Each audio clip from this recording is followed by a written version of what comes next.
Hello everyone, it's me Andrea na taga-Libmanan Camarines Sir at soon to be mom.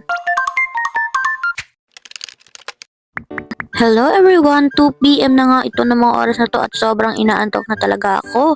Hindi nga lang talaga ako makatulog dahil nga merong sobrang kulit dito sa aking tiyan. Dahil nga sobrang kulit niya, ayan, binubulabog ko nga rin siya. Ito nga po palang pinagbubuntis ko ngayon ay 7 months na siya at pangalawang beses kong pagbubuntis ito ngayong taon. Yes, pangalawa po kasi yung una ay nakunan ako. Noong January nga lang nalaman ko yung una kong pagbubuntis, tapos nung March nalaman ko na wala ng heartbeat yung baby ko. Hindi nga biro lahat ng mga pinagdaanan ko sa unang pagbubuntis ko na yun kasi nga sobrang sakit nga talaga na mawala ng baby. Halos ilang araw at ilang gabi nga rin akong umiyak noon. Sobrang stress ko na talaga nung mangyari yun sa akin. Lalo pa at first baby nga namin sana yun. Month of March nga nang malaman kong wala ng heartbeat si baby, pero nawalan pala siya ng heartbeat February pa lang, late na nagkaroon ng sintomas. And katapusan nga rin ng March is nagparas pa nga rin ako kasi hindi daw uma-open yung aking cervix kaya hindi lumalabas yung no heartbeat na baby. After ko nga po nun maras pa ay hindi na nga rin pala ako nakapag-follow up check up kahit may schedule ako ng follow up check up. Nung buwan nga ng May nag-search nga ako kung ilang buwan ba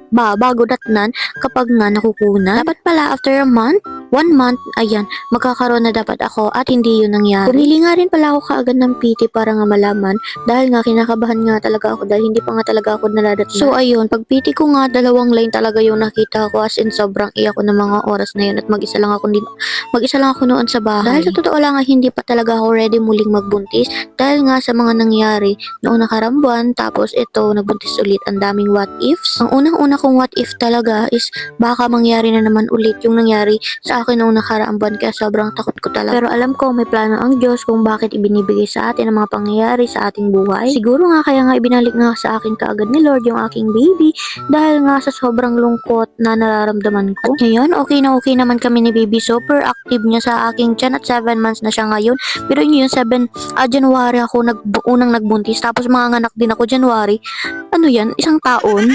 Dahil nga mga mamshi ko sa nangyari sa aking first na pinagbubuntis, eto buti na lang meron kaming biling super affordable lang na fetal Doppler para kami mismo is mamomonitor namin yung heartbeat ng aming baby. Kasi nga diba, February pa lang pala nawala na ng heartbeat yung baby ko tapos nalaman namin March na yun. So sana pala nagawan pa nga namin ng paraan, nakabili pa ng gamot kung pwede pang madala sa gamot na maging maayos si baby, pero wala, hindi namin gawa ng paraan at late na nga rin nagpakita yung sintomas. Kaya sa mga mamis dyan na gustong ma-monitor din yung heartbeat ng inyong mga babies, ilalagay ko lang sa baba yung link kung saan makakabili nitong fetal Doppler na to para po kahit papaano ay mabawas-bawasan ang inyong pag-alala.